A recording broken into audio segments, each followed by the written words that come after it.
Good morning, everybody. Hope you had a wonderful weekend. We had fantastic weather in Minnesota, so hopefully you got to share in some of that. So as usual, if you've got things going on, things going poorly, things going well, we'd love to hear about both. If they're poorly, we'll discuss and get them going well for you. And if they're well, we always like to hear a success story. So we've got a lot of guys active out there and seeing a lot of people. So please feel free if you got things to add. We'd love to talk about it. Otherwise, as usual, I got things to talk about. First of all, thank you.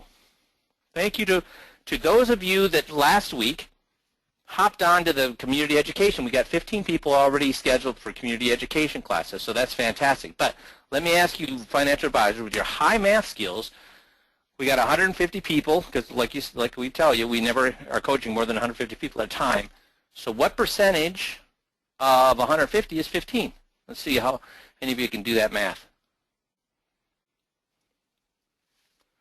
10%, which means we have what percentage of people? At least, maybe you are, but we only know of 15 people that have because they've contacted Mitzi or Scott at ECA to do that. So guys, it's free. You can get in front of lots of people at no cost, but you have to actually go out and do this, and you got to do it sooner rather than later because, like we said, the cutoff date is next Friday, and you go Monday. They're not going to make an exception for you. They just will not. It's a government agency, and we know how they work.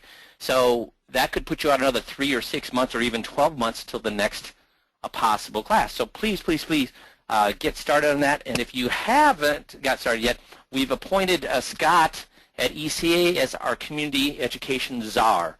So if you're having trouble finding those classes, get a hold of Scott. He'll be happy to work with you to get that going. Way to go, Bill. Bill says I am, so excellent job. So thank you for those 15 that we know of, and hopefully there's more of you that we don't know of, and the rest of you are going to get started this week. Because, again, remember, it's 3 to 6 months out, so you got to get started now. So super. And the other thing I want to say, Scott from ECA. Scott Enstead from ECA. So you call the same so we have 3. Somebody said, who's Scott? So we have 3 dedicated marketers at ECA. We have Jerry, we have Jeff Van Grinsman, and Scott Enstead. So if you call Scott, he is our expert on community education, and he can help you out. So just call the regular ECA number, and he can help you out. And also, thank you first of all for being on this call, and thank you for the guys that have been on the Friday calls. So on Friday calls, we have about 30 people on every Friday. So again, if we do our high math, 30 people out of 150 is what? About 20% of the people, right? So, guys, and again, I'm singing to the choir here, but I'm hoping some of the people who are just listening to these Monday tapes somewhere during the week and aren't showing up for the Friday meetings. What is the most important meeting we do, guys? What's the most important? And again, I'm singing to the choir, but what's the most important meeting we do every week? Which meeting? Mike says it. It's GOTS. The Friday GOTS calls. If you are good at that, guess what? The sky's the limit. Now, is it possible to get so good you don't need to be on the GOTS calls? Let me ask you that. Is it possible to be so good that you don't have to be on the GOTS calls? No. You know how I know that? Nobody's been using GOTS longer than me. I've been using it for 17 years. And if I don't get on those GOTS calls, I don't do very well. Why? Why don't I do very well if I'm not personally on those GOTS calls? You get rusty? I agree with that, Bruce. Yep, absolutely.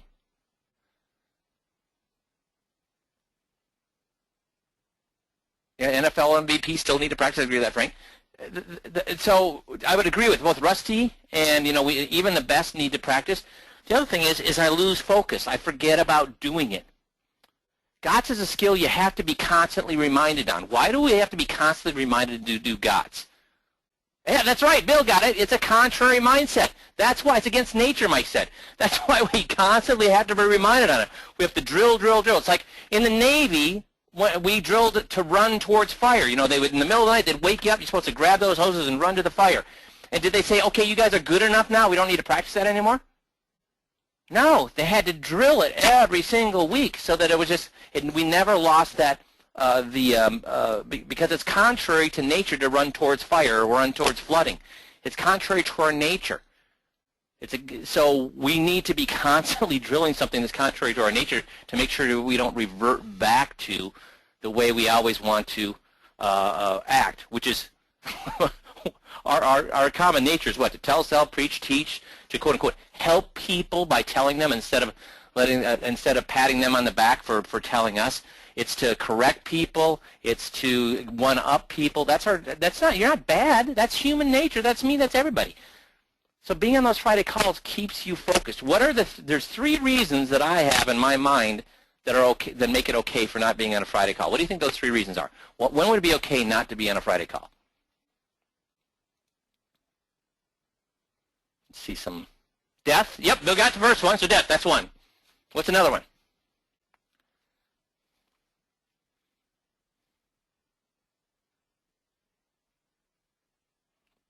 Yeah, extreme medical, yes, for you or your family. I would agree with that. Vacation, that's the 3rd. Now we got some people saying what? Court. I guess court would be. I'll go along with court.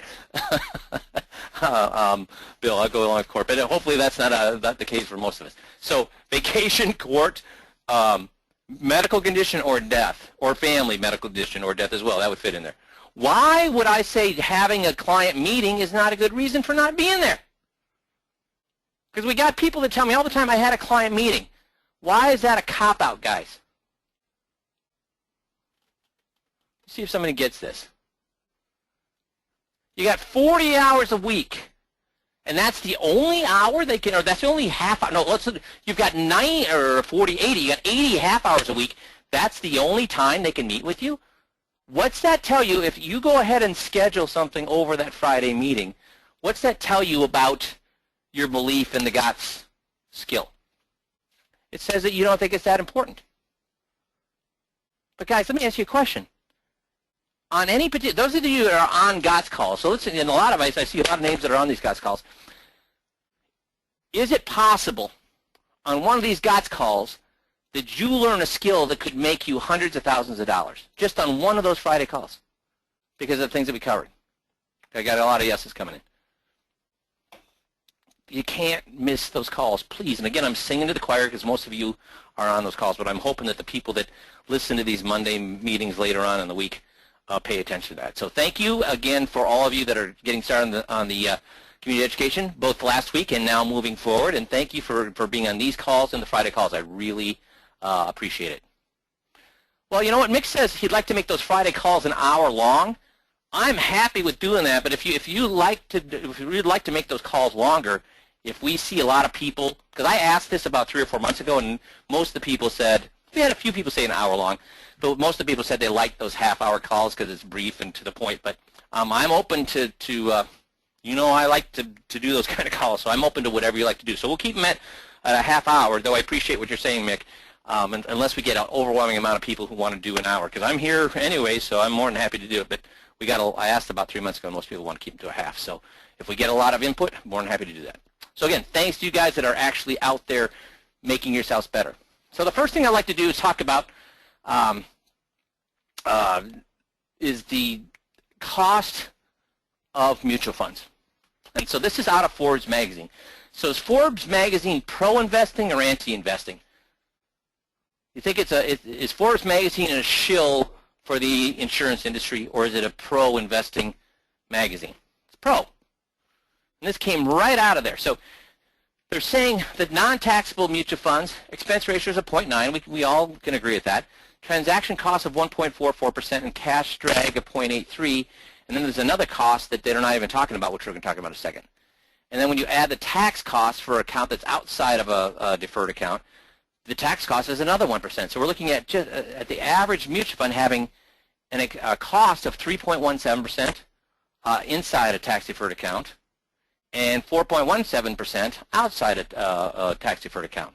So what are these things? Well, we know what expense ratios are. Expense ratios are the things that most of us talk about, and that's the marketing costs, distribution costs, and management fees. So we don't need to talk a lot about those. And 0.9, that's an average, and that's not bad. I mean, 0.9 I can live with that, or 1% I can live with that. Now, transaction costs, a study by Edlin, Evans, and Cadillac found that U.S. stock mutual funds have average of 1.44% transaction costs. Now, that's brokerage commissions. That's market impact cost, which is what?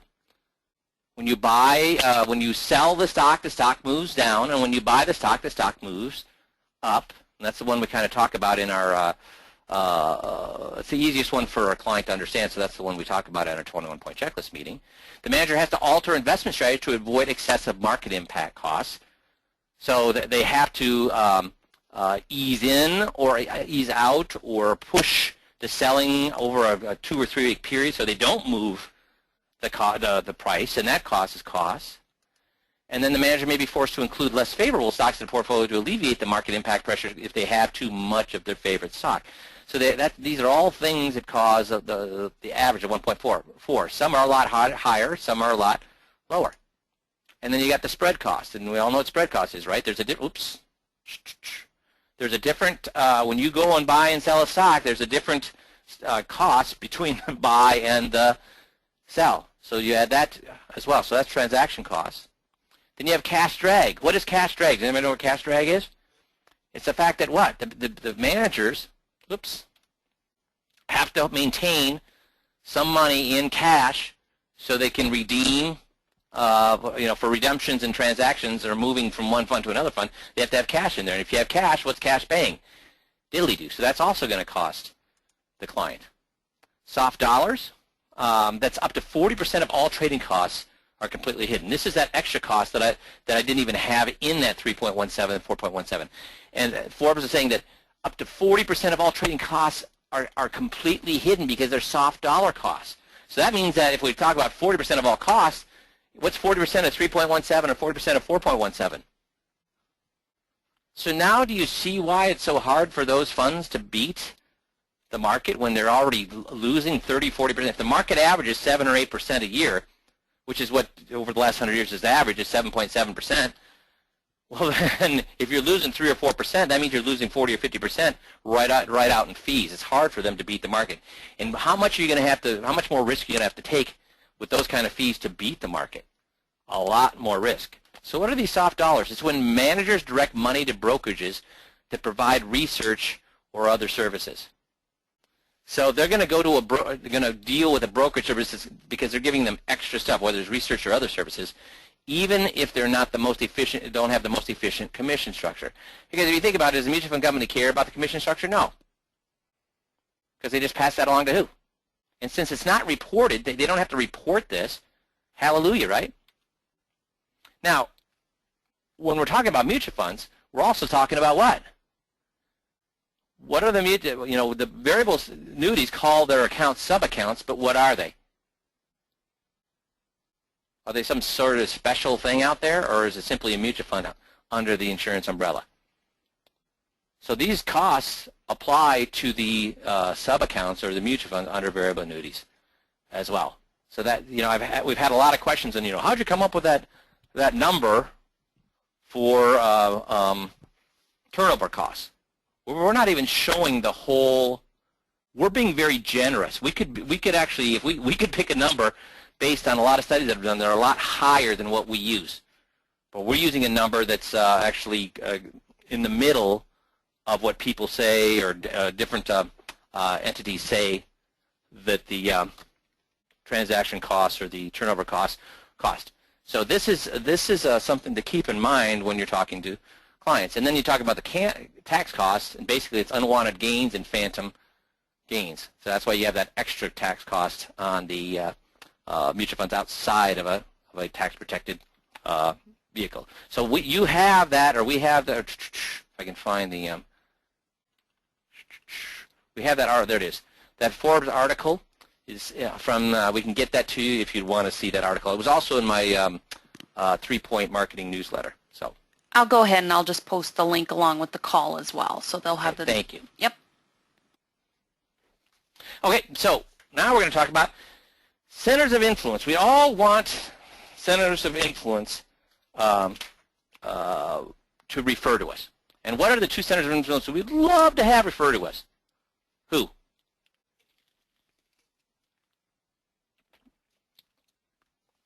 Ooh, guys. Somebody type it in there.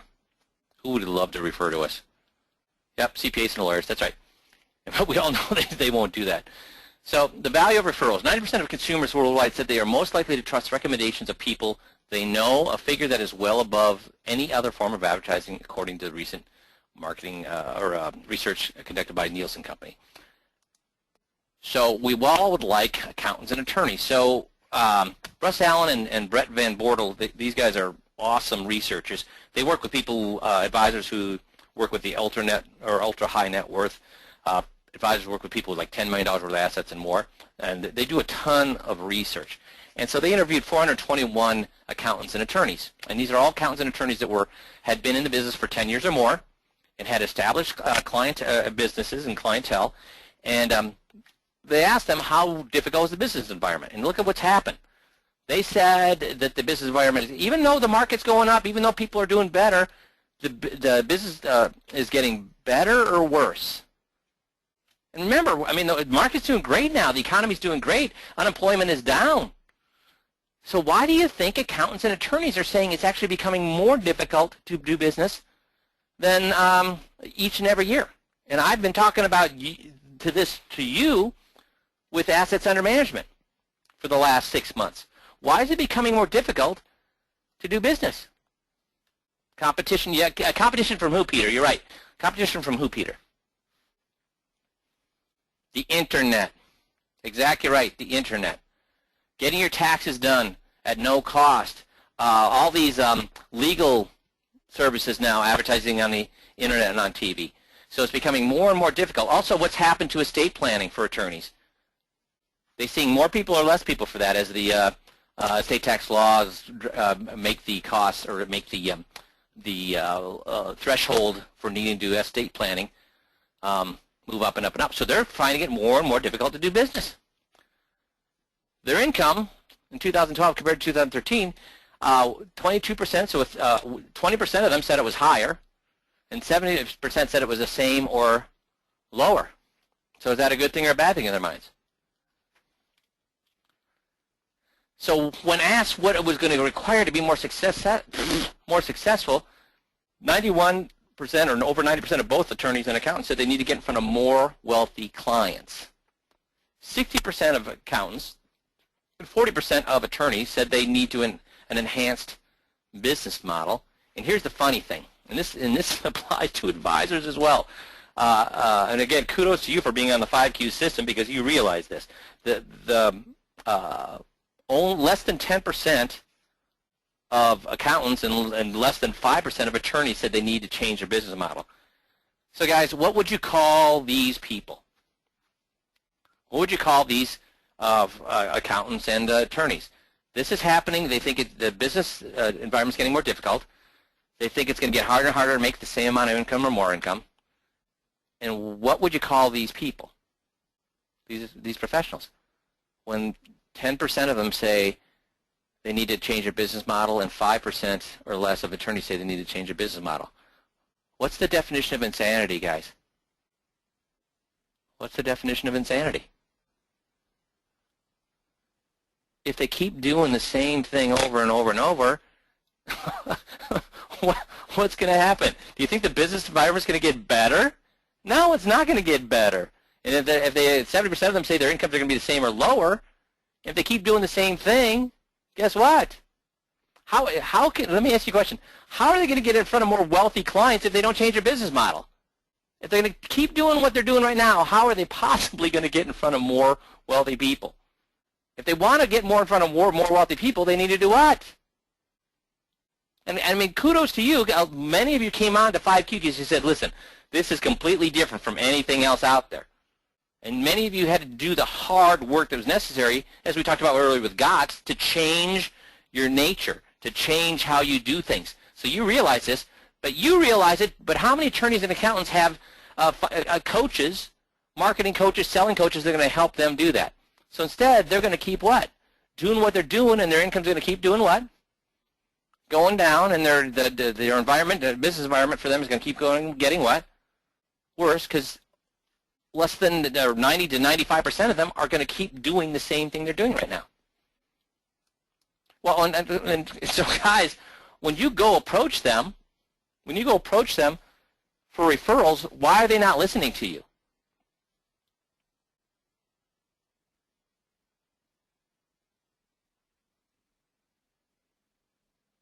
Because they are what? Freaking out.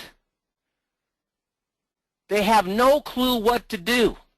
They want to get in front of more wealthy clients. They could care less about you and what you're offering. They're worried about who? Themselves. So they're freaking out about their businesses. They know their income is at risk, and they don't know what to do about it. And they make accountants and attorneys well known for their radical behavior, right? So what's the chance they're ever going to change their business model? They would go poor before they change their business model. Because why? They'd rather die by 1,000 cuts than do anything different, right? So this is what we're up against when you're trying to get referrals from these people.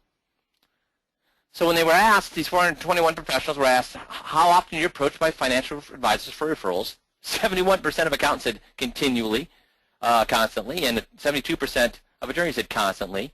22% periodically, 21% periodically, and only like 6% said rarely, if at all. So that tells you how much luck you're going to have approaching them for referrals. You're only one of what? A gazillion other guys doing that. And then when they've got this many people approaching them, do they find any need to refer back to you? If they've got all these people approaching them, the one thing they don't want to do is what? Screw up all these possible referral sources that they have. Remember, they're trying to figure out how they're going to make more money next year. They know that they've got a real hard time getting in front of people. So this is really their biggest marketing plan is they don't even market. Probably 50% or more of their business comes from who? Us approaching and referring to them. So why would they want to kill the goose that laid the golden egg by referring to us, which might perturb all the other financial advisors out there, and then they quit referring to them? You see what I'm saying? So when they were asked how many of them provided high net worth client referrals to financial advisors, only less than, again, about 5% of them said regularly. So that means 95% aren't. 80% said occasionally. And what do you think occasionally means in their minds?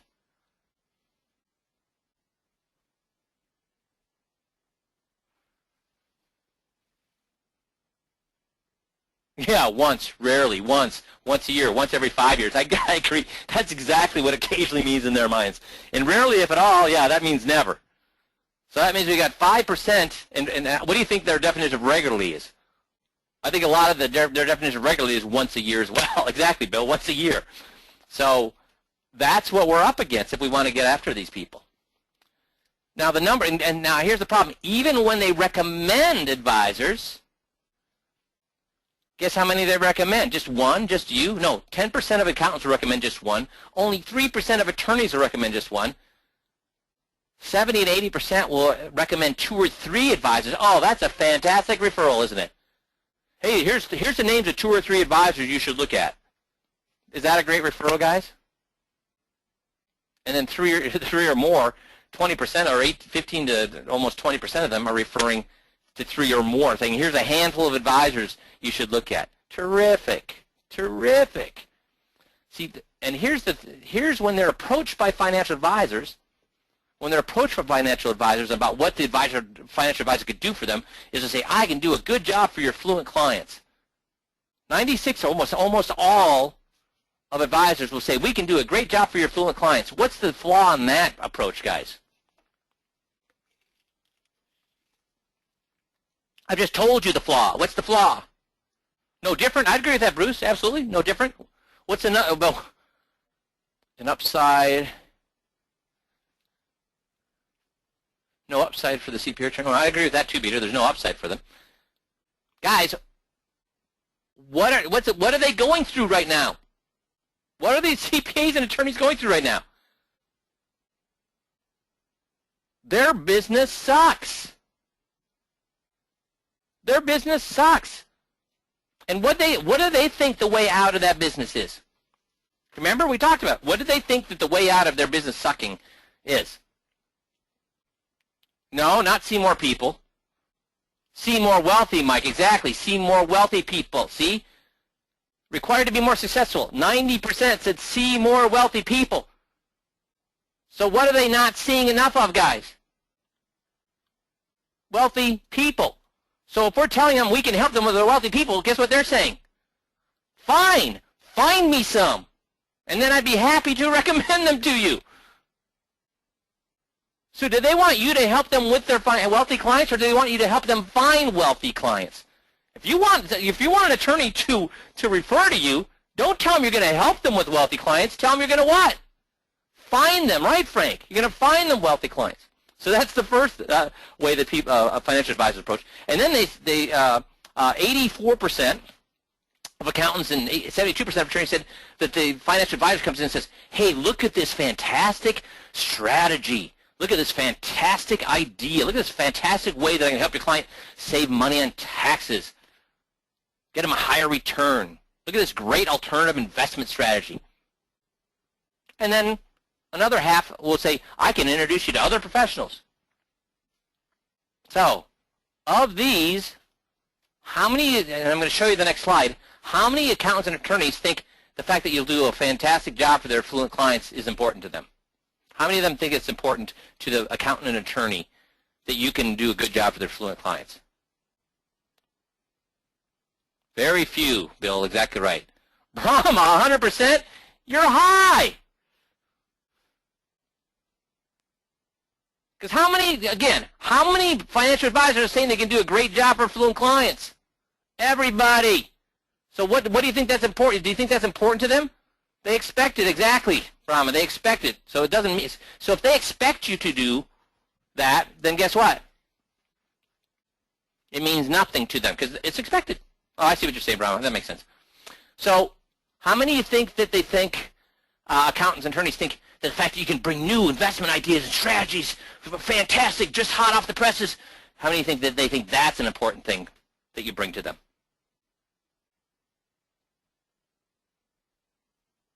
Zero, Casey.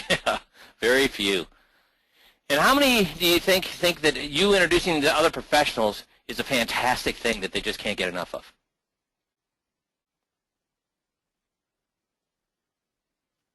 Exactly. So here we go. Considered meaningful. We'll do a good job for affluent clients. 2.7% think that's important to, and 2% of attorneys. So terrific. When you say you're going to do a great job for affluent clients, 98% of them think you're full of what? Crap. Beans. Soup. I never heard that one before. And then promote new investment strategies and ideas. Well, it's higher. Terrific. Now 85 to 87% of them aren't listening to us. So I guess that's better than 98% not listening to us, but how much better is 85 to 87% not listening to us? And then introduce to other professionals. Great. Now we've got 80% of the people not listening to us. So these are the very ways that financial advisors approach attorneys. And how effective is that? So all of us are saying the same thing, and all of us are saying the same things that advisors and attorneys could give a rip about. Does that make sense? So what we need to do is help them with what?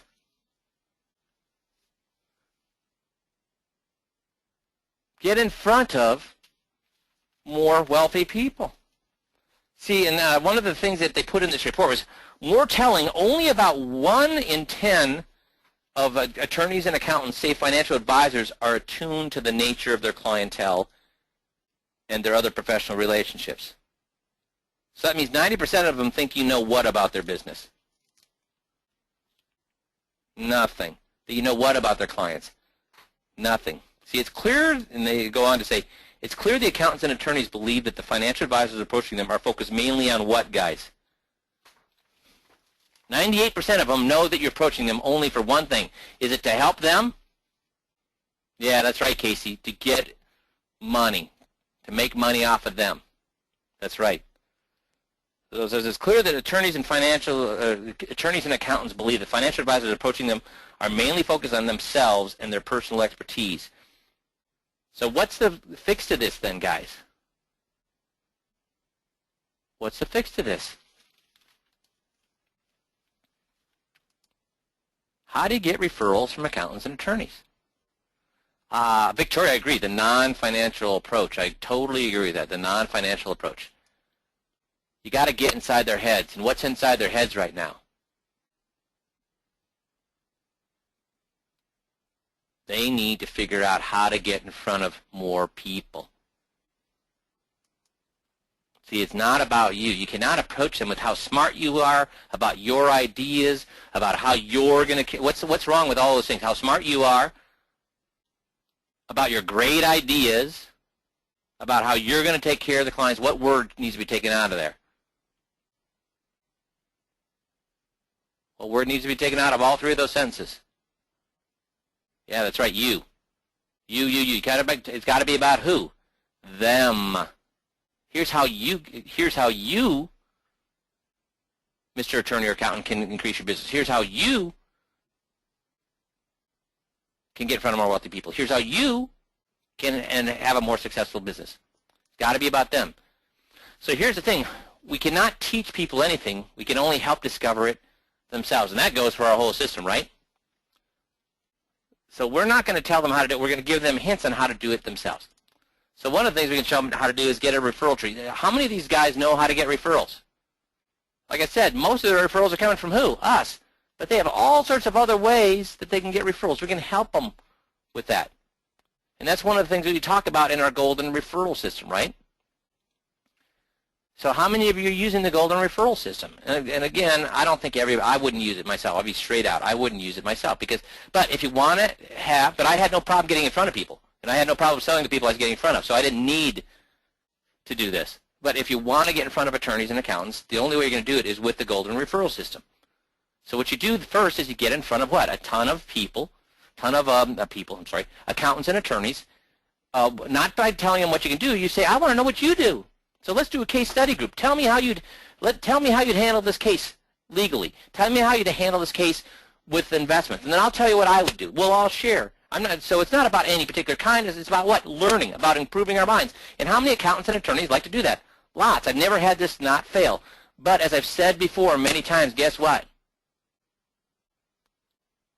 That case study group is not going to make you any money. It's going to show them that you know your business. As we just looked at, is how does that help you? When they figure out that you know how to do this, that you're smart, you've got great investment strategies, that you do a good job for the clients, does that help you? No. It does not help you. So what we need to do is get inside their heads. How do you get inside somebody's head? How do you get inside somebody's head, guys?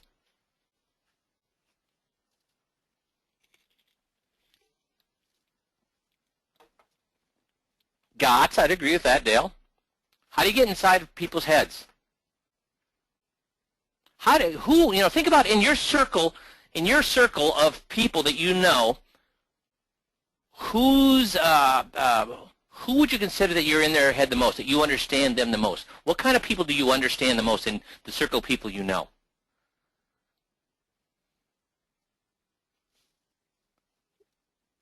Yeah, I'd agree with people like yourself, Jeannie. Give me some of the friends, Kim. Friends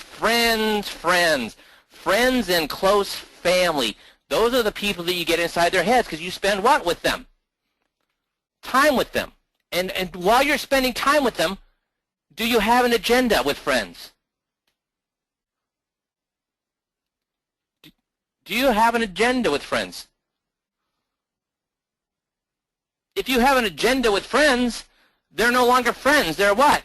They're a potential piece of business. So I got you a lot. You're right. You do not have an agenda with friends. So when you don't have an agenda with friends, what happens to their willingness to communicate with you?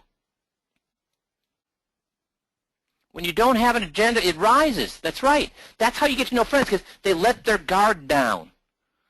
They tell you of their weaknesses. They tell you what they're concerned about. They tell you what their dreams are. That's what friends do. But any other type of relationship we have, we've got a certain guard up, right? We're only going to give them so much information that won't hurt us or allow them to sell something. So when we just approach attorneys and accountants on a professional basis, Guess how much they're hearing us? They're not. Guess how much they're sharing with us? None.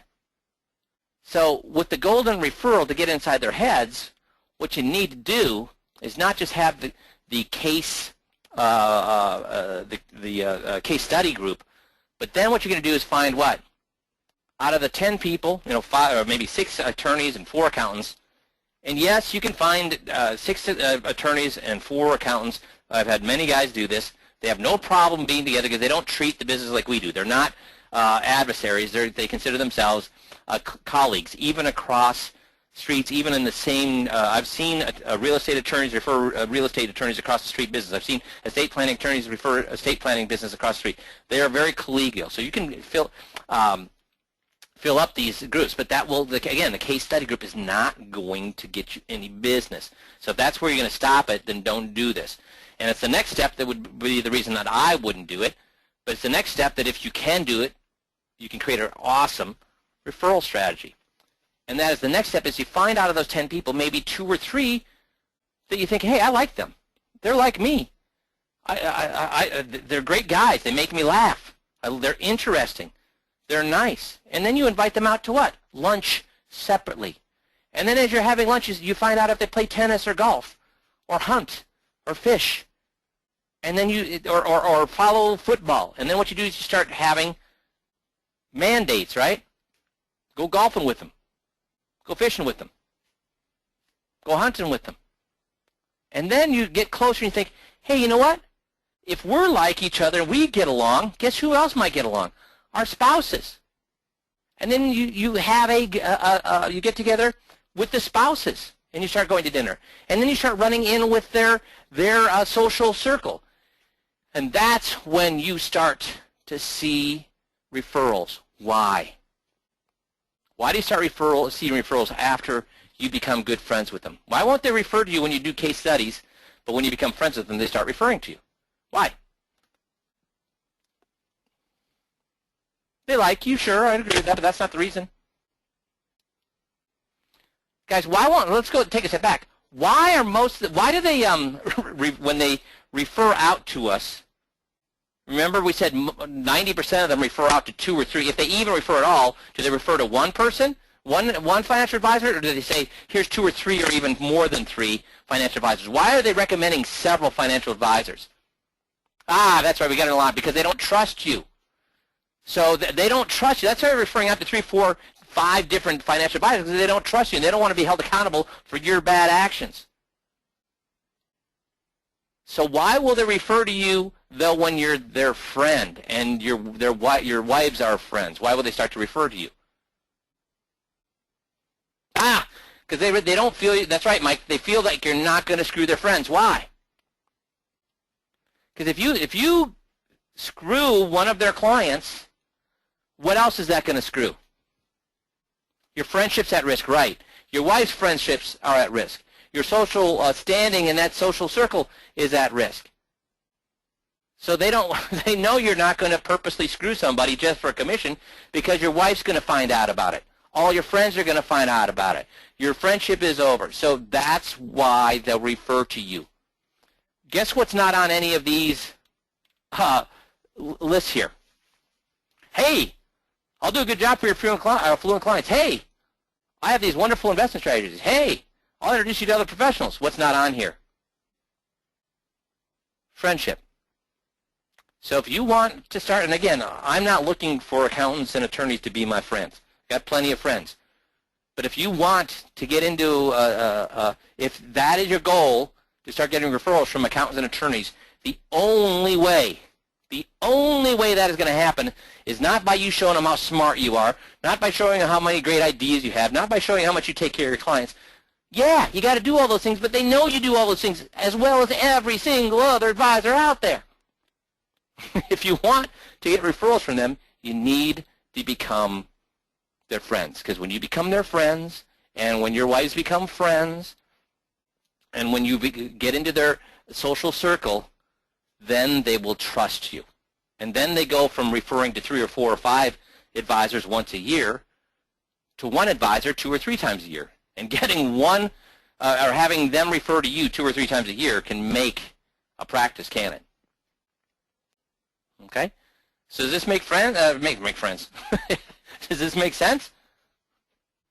Cool. So that's all I got. Any questions or concerns before I let you go? So get out there if you want to do this and become friends. Get social with them, okay? Super. Thank you all again for being on the call. Thank you for either having pursued the continuing education or community education or pursuing it sometime this week. And we'll talk to you all on Friday, right? Thanks, guys. Have a good one.